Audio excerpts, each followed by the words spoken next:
Welcome back to another technical deep dive here in the debug zone. Today, we're tackling a big question and breaking it down with insights from other users. Hopefully, this clears up some misconceptions and helps you get the answer you need. So buckle up, stay a little curious, and let's jump right in.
And that's a wrap.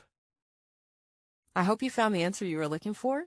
If you did, take a second to hit that subscribe button. It really helps out. And let me know in the comments which solution worked best for you. See you next time in the debug zone.